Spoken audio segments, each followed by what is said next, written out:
Hano ngiye kubasuhuza kandi mbifurije ibihe byiza nk'ubwo mudukurikira rero umuherera ahantu henshi hagiye hatandukanye cyane n'ubwo mudukurikira muhereye mu Rwanda mu ntara zigize u Rwanda n'umujyi wa Kigali ndabasuje mbifurije ibihe byiza ariko ntago nabura gusuhuza n'abavandimwe rwose badukurikira baherereye ibwota amasimbi ku migabane ya kure ariko reka ndeke kurenga abadukurikira baherereye mu bihugu bikikije u Rwanda cyane cyane biri muri Afurika n'ubundi y'Iburasirazuba muri aka karere k'ibiyaga bigari ariko mureke nsuhuze n'abavandimwe rwose badukurikira baherereye ibwota amasimbi ku migabane ya kure, mugabane Burayi, mugabane Amerika, mugabane wa Aziya, muri Australia n'ahandi henshi ku isi mudukurikira mu rurimi rw'ikinyarwanda ndabasuhuje mbifurije ibihe byiza. Ini Rwanda TV nyaboneka nizere ko subscribe kandi nawe utarayikora akandikanye kugira ukore subscribe kugira ngo tuzatubana umunsi ku munsi muri rusange. Rero murabizi yuko YouTube channel yacu ya mbere yarabuze, rero ubu ngubu akaba ari YouTube ya kabiri tugiye kuba tunyuzaho amakuru agiye atandukanye cyane yabavugirwa hirya no hino ku isi mu ngeri zigiye zitandukanye muri rusange. Rero gutegura kugeza amakuru agiye atandukanye cyane, amazina yanjye banyita Ashema Pride umunsi ku munsi. Nkuko mubizi tugenda tubagezaho byinshi bitandukanye ariko ubu ngubu amakuru tugiye kuba tugarukaho aka kanya ari kuvugwa hano mu gihugu cy'u Rwanda muri rusange. Rero ni indwara cyangwa se nk'icyorezo cyaje gishyashya aho n'ubundi RBC ndetse na Minisante byaje kuba n'ubundi bishyira hanze itangazo ribana n'iby'indwara, ariko n'ubundi nibyo tugiye kuba tureba muri rusange indwara byifashe gute muri rusange. Rero mu Rwanda habonetse abarwayi n'ubundi b'icyorezo cya Marburg rero ukuntu ifata mu by'ukuri nibyo tugiye kuba tureba kugira ngo n'abantu aho baherereye muri rusange kuba bayirinda umunsi ku munsi, isaha ku isaha. Minisiteri y'Ubuzima Minisante yatangaje ko mu Rwanda habonetse abarwayi bafite ibimenyetso by'indwara y'umuriro mwinshi iterwa na virusi ya Marburg. Mu gihe rero hakorwa iperereza rigamije kumenya inkomoko y'iyi ndwara, Minisante yatangaje ko hashyizweho ingamba zo kwirinda no kwikumira mu bitaro no mu bigo nderabuzima bitandukanye. Itangazo rero ryashyizwe hanze rigira riti hatangiye igikorwa cyo kumenya abagiye bahura n'abagaragaweho n'iyi virusi mu gihe abarwayi bakomeje n'undi kwitabwaho n'abaganga. Iyi ndwara rero ikwirakwizwa no gukora ku maraso n'amatembabuzi y'abantu bayirwaye, ntabwo ikwirakwizwa binyuze mu mwuka. Minisante yatangaje ko uwo ari we wese ubwo agaragaza ibimenyetso byayo ari byo kugira umuriro mwinshi, umutwe ukabije, kuruka, kuribwa mu mitsi cyangwa kuribwa mu nda, yahamagara ikigo cy'igihugu gishinzwe ubuzima RBC kuri nimero 114 cyangwa akegera ivuriro rimwegereye. Bati Minisiteri y'Ubuzima ikomeje gukurikiranira hafi iki kibazo kandi irakomeza kubagezaho amakuru ajyanye n'iyi ndwara. Abaturage barasabwa gukomeza imirimo yabo birinda kandi bakaza ingamba z'isuku. Umwe rero mu nzobere mu by'ubwirinzi bw'indwara z'ibyorezo, immunologiste, akaba n'umwarimu muri kaminuza n'undi y'u Rwanda,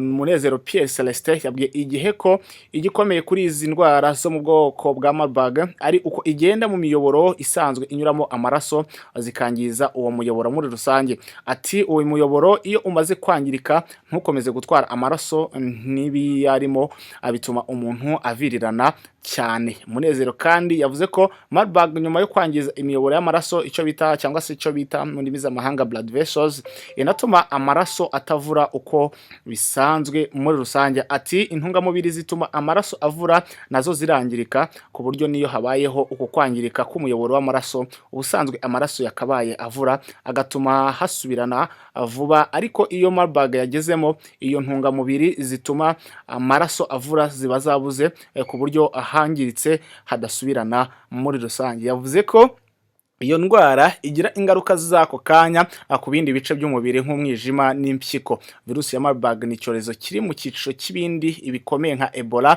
yamenyekanye cyane rero mu mwaka w'1967 mu mijyi ya Marburg na Frankfurt mu Budage ndetse no mu mujyi wa Belgrade muri Serbia.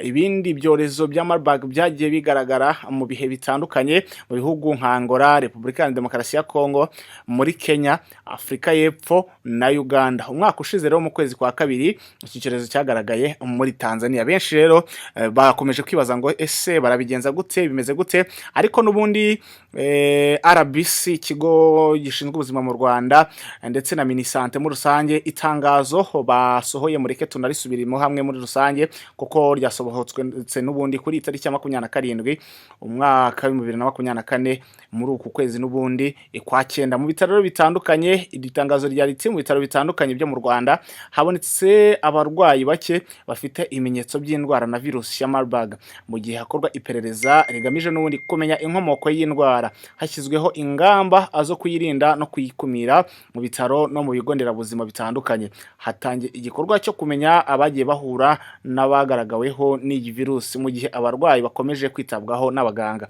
Iyi ndwara ikwirakwizwa no gukora ku maraso n'amatembabuzi y'abantu bayirwaye, ntabwo ikwirakwizwa binyuze mu mwuka. Nibavuga amatembabuzi nyaboneka ni ukuvuga ngo ni amatembabuzi, ni ukuvuga ni ibyuya, ni amaraso, amacandwe n'ibindi. Ibi ngibi rero bikaba biri mu byatuma rero ushobora kuba warwara iyi ndwara ya Marburg cyangwa se iyi virusi nshyashya yadutse.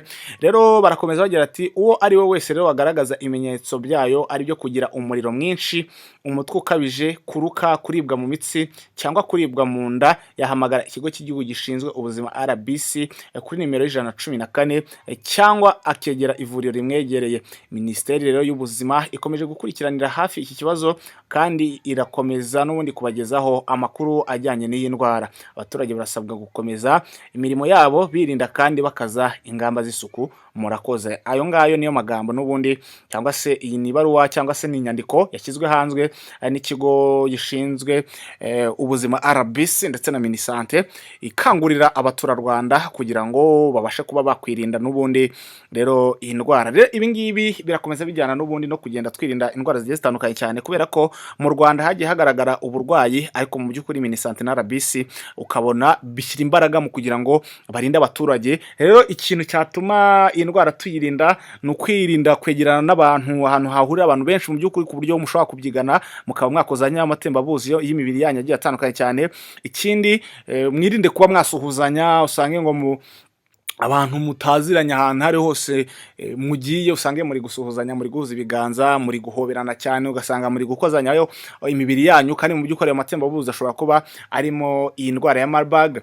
Yewe ikindi gihari nanone ni mu busambanyi, kubera ko byanze bikunze abantu bari gusambana cyangwa se abantu bahuje imibiri, ushobora gusanga wenda bashobora guhuza imibiri ugasanga n'amatembabuzi bose bagiye bayanduzanya muri ubwo buryo. Ikindi abantu bakora igikorwa cyo gusomana, mu by'ukuri ahangaha naho hari ikintu gishobora kuba cyaho, kubera ko muri gusangira amatembabuzi. So rero bishatse kuvuga yuko iyi ndwara kwirinda birashoboka, kubera ko ntago bavuze yuko ari indwara yandurira mu mwuka, nta kindi kibazo iteye, ahubwo nuko ishobora kuba yakwandurira mu matembabuzi mu gihe waba uhuye n'undi muntu, ayo matembabuzi yanyu akaba yahura, ndetse uwo muntu cyangwa wowe ugasanga arwaye iyo ndwara, ushobora kuba wakwanduza mugenzi wawe cyangwa se mugenzi wawe akaba yakwanduza. Rero iyi RBC irasoza inagira inama abaturarwanda muri rusange n'abandi bantu, ibabwira yuko umuntu mu by'ukuri ushobora kuba wagaragaza ibimenyetso nk'umuriro mwinshi, umutwe ukabije, kuruka, kuribwa mu mitsi cyangwa kuribwa mu nda, yahamagara n'ubundi ikigo cy'igihugu gishinzwe ubuzima kuri nimero batanze, umurongo utishyurwa 114 mu by'ukuri, kugira ngo ku kigo nderabuzima kikwegere cyangwa se n'ibindi bitaro bitandukanye, kugira ngo bahite baza kukureba aho uherereye, mu rwego rwo kugira ngo barinde yuko abanyarwanda muri rusange bafatwa n'iki cyorezo ari benshi, kandi mu by'ukuri kwirinda biruta kwivuza muri rusange. Rero nizere yuko itangazo ndibagejeho cyangwa se namwe mwagiye muribona ku mbuga nkoranyambaga zigiye zitandukanye cyane, niyo mpamvu tuba tubikoze kugira ngo mu by'ukuri abanyarwanda turusheho kwirinda kandi tubeho mu buzima bwiza buzira ibyorezo muri rusange. Kandi niyo byaboneka yego, kubera yuko mu by'ukuri isi yugarijwe n'ibyorezo n'indwara, ariko icyambere ni ukumenya uburyo dushobora kuba twazirinda umunsi ku munsi. No bavuze ngo nyaboneka niba ugiye ahantu hateraniye abantu benshi ukabona kandagira ukarabe, genda woga intoki n'amazi meza ndetse n'isabune. Yewe niba bakubwiye ngo ntago ari byiza kubasuhuzanya n'abantu abari bose uhuye nabo, mu by'ukuri ntago ari byiza, ugomba kubyubahiriza. Kandi nanone ikindi nabonye, niba leta ivuze yuko ikibazo gihari, tuba tugomba kubyubahiriza. Ibintu mu by'ukuri byo kuvuga ngo nta gusuhuzanya ngo ni ugutakaza umuco, mu by'ukuri ibihe biraza, tuzakomeza tunabikangurira abantu bagiye batandukanye cyane. Ibihe biraza n'ibindi bigahita, niba turi muri ibi bihe bakubwira ati nta gusuhuzanya, abantu mwirinde imibonano mpuzabitsina mu rwego rwo kugira ngo twirinde iki cyorezo. Kandi nanone mwirinde yuko amatembabuzi yanyu ashobora kuba yahura n'aya bagenzi banyu, mu by'ukuri mu rwego rwo kwirinda ibi bihe biba bizarangira iyo dutsinze icyorezo, turakomeza tugakomeza umuco wacu ntihari gusuzanya tugasuhuzanya, ariko mu gihe ibibazo bigihari cyangwa se leta iri guhangana n'ikibazo, muzajye mureka nk'abaturage ahubwo dufatanye mu rwego rwo kugira ngo leta ibashe kuba yarwanya iki cyorezo mu by'ukuri kugira ngo byorohe muri rusange abaturarwanda ndetse n'abaturage muri rusange, kugira ngo bareke guhura n'ikibazo cy'ibyorezo bitandukanye mu by'ukuri, kandi ubona yuko twabishobora kuba twakirwanya icyo cyorezo nta zindi mbaraga bidusaba, nta bundi bushobozi, ahubwo ari ubushake gusa bwo gukurikiza ingamba abahanga ndetse n'ababishinzwe muri rusange baba barebye yuko bishobora kuba byateza ikibazo bakadushyiraho ingamba. Biba ari ngombwa ariko rero yuko twabikurikiza muri rusange. Mureke mbashimire cyane rero mwebwe mwari mukurikiye Kwanda TV. Mu by'ukuri nyaboneka utarakora subscribe, kora subscribe kugira ngo tubana umunsi ku munsi kugira ngo ibintu bizajye bikugeraho isaha ku isaha. Mureke mbashimire cyane rero wari unkurikiye ngero gutegura no kugeza amakuru y'aka kanya ari update ajya atandukanye cyane. Amazina yanjye banyitashemo Pride. Amahoro y'Imana akomeze abane namwe.